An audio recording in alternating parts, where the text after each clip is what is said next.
Olá, meus irmãos, a paz e a graça do nosso Senhor e Salvador Jesus Cristo esteja com todos vós. Falamos ao vivo de Lajinha do nosso Centro de Cultura Bíblica Benechite, aqui na região da Zona da Mata Mineira e o Sul Capixaba. Falamos, meus queridos, sobre as aulas de teologia. Estamos tratando do livro de Colossenses. Nossa matéria é Introdução Bíblica 6. É o último livro, o curso base, são divididos em 6 livros. Cada livro, 6 matérias. Depois tem o intermediário, depois tem o bacharel livre. Se fizer todos, pode requerer crédito na faculdade superior e se tornar um diplomado com diploma de graduado em teologia, curso superior. Nós estamos falando de Introdução Bíblica 6, o último livro, 6º livro do curso básico, número 6. Estamos trabalhando agora em Introdução Bíblica. Vamos encerrar a explicação sobre cada livro da Bíblia. Hoje falaremos sobre Colossenses, as epístolas paulinas. Os irmãos sabem, são 13, depois tem o Hebreus, depois tem as epístolas gerais e depois tem a Revelação, que é Apocalipse. As epístolas da prisão, Efésios, Filipenses, Colossenses, Filemão. Paulo estava preso em Roma, lembrando que Paulo é aquele homem de Deus, o apóstolo que escreveu 1/4 do Novo Testamento, né, 25%. Ele se converteu no caminho indo para Damasco. Ele converteu 3 anos após a morte de Jesus. Ele tinha uma diferença para Jesus de idade mais ou menos de 6 a 7 anos. Morreu no ano de 68, fez 3 viagens missionárias durante 14 anos, contando as viagens e contando o tempo que eles pararam, que ele ficava parado esperando para depois fazer essas viagens. Colossenses é uma carta especial de Paulo. Essa carta tem 4 capítulos, 104 versículos, 2023 palavras e... Não, isso aqui é de Filipenses. Colossenses tem 4 capítulos, 95 versículos, 1871 palavras, 10.578 letras. As palavras que mais encontramos em Colossenses, além de que, em, vós, do, para, é Cristo em primeiro lugar com 30 vezes, depois Deus com 26 vezes, depois encontramos Senhor com 15 vezes, e depois nós encontramos também Jesus com 9, depois algumas com 8, etc. As principais, então, Cristo 30 vezes, Deus 26, Senhor 15 vezes, Jesus 9. Essas são as palavras principais que nós encontramos em Colossenses.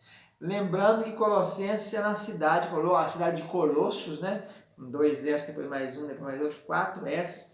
Ela é uma cidade que era chamada antigamente da região da Frígia, mas ela ficava a sudoeste da Ásia Menor. Depois ela passou a província da Ásia. Havia várias províncias romanas, né? Uma dessas províncias era a província da Ásia Menor. E aí, Frígia, inclusive, é citado por Paulo, na segunda viagem e na terceira viagem missionária. Ele diz que passando pela Frígia e Galácia, não puderam pregar a palavra, em Atos capítulo 16. Depois ele disse na terceira viagem que retornando pela Frígia, Atos 18, mas acontece que Paulo não chegou em Colossos. Essas cartas tinham 3 cidades principais ali no Vale do Rio Lico. O Rio Lico corria ali, descendo para o Mediterrâneo. A cidade era Laodiceia, Hierápolis e Colossos. Em Colossos havia fontes de águas frias, muito frias. Em Hierápolis, fontes de águas termais, quentes. Por isso é que Laodiceia fala que tu és morno, porque ela recebia desses 2 lados uma água fria que chegava morna, uma água quente que esfriava e chegava morna. Por isso é que fala, estou a ponto de vomitar porque és morno. Porque essas 2 cidades ficavam próximas à cidade de Colosso. A palavra Colosso aparece uma vez na Bíblia, né? Colossai, ela só aparece ali no capítulo 1, e era uma província romana da Ásia, ficava na extremidade superior da Vale do Rio Lico, 18 quilômetros da Laodiceia, e Herápolis ficava a 10 quilômetros de Laodiceia, essas cidades aí. Era um centro têxtil muito importante, mexia muito com tecido, havia uma lã especial lá, pela cor dela, chamada Colossinhos. Ficava na beirada do solitária região de estepe, onde tinha muitos pastores e rebanhos. A uns 5 quilômetros ao sul tinha um monte chamado Monte Cádmon, tinha mais ou menos 2.700 metros de altura, cujas neves alimentavam os ribeiros e os riachinhos que passavam por ali. Em Atos 2, você encontra no Pentecoste, aquele monte de nações que estavam no Pentecoste, fala que havia também nações da Frígia, né, em Jerusalém, naquele dia do Pentecoste. E Paulo, então, falando sobre isso, também referindo na Frígia, fala que na segunda e terceira viagem não chegaram, mas passaram na Frígia. Essa epístola foi escrita para combater algumas coisas que estavam acontecendo ali. Nós tínhamos ali 4 problemas principais de gente com doutrinas outras. O gnosticismo estava reinando por ali, e Paulo faz essa refutação no capítulo 2, do verso 4 ao 23. O legalismo estava também reinando por ali. Um falso misticismo, a mistura das duas coisas, de judeu com cristão. E também tinha o ascetismo. 4 coisas que Paulo combateu nessa carta. Quem levou a carta foi o Tíquico, que aproveitou e levou de Filemão também. E o pastor daquela região, ele chamava Epáfras, ele que teria aberto e fundado a igreja de Colossos, também a igreja de Hierápolis. O gnosticismo, o que era? O gnóstico tem a ver com saber, conhecer, gnose, conhecer, quer dizer conhecer. Quem eram os gnosticistas então? Quem eram os gnósticos, né? Vem da palavra conhecimento. Eles pensavam que a matéria em si fosse essencialmente má. Por isso, um Deus santo não poderia ter criado o homem, né? Os anjos, e ele eram criadores da matéria. Ele achava que os anjos eram intermediários, né? Por isso Jesus era apenas um intermediário, um anjo intermediário, parecido com o Islã um pouquinho, né? Para eles, um Deus puro não tinha comunicação direta com o homem pecador, mas se comunicava a ele pelo meio dos anjos intermediários, que formavam essa mistura, essa metade da coisa aí, né? Claro que essa heresia destruiria a soberania do ensino de Jesus como mediador. Por isso que Paulo fala lá sobre isso, colocando na classe de anjo mediador. Jesus nunca foi mediador, ele era filho de Deus. E Paulo procura mostrar isso, corrigindo esse erro, falando que ele é o criador do universo, que ele é o criador dos próprios anjos, né? Que os anjos são alunos, ficam observando os homens.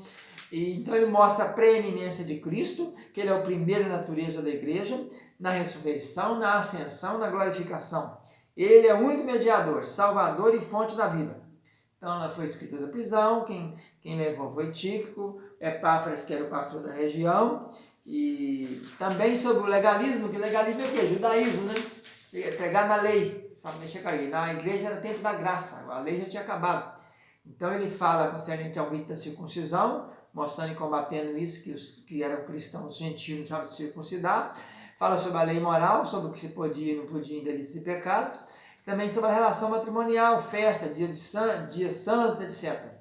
O misticismo é a mistura das duas coisas. E o ascetismo também, que era a pessoa achar que ia ser salva se separasse, ficasse no mosteiro, né?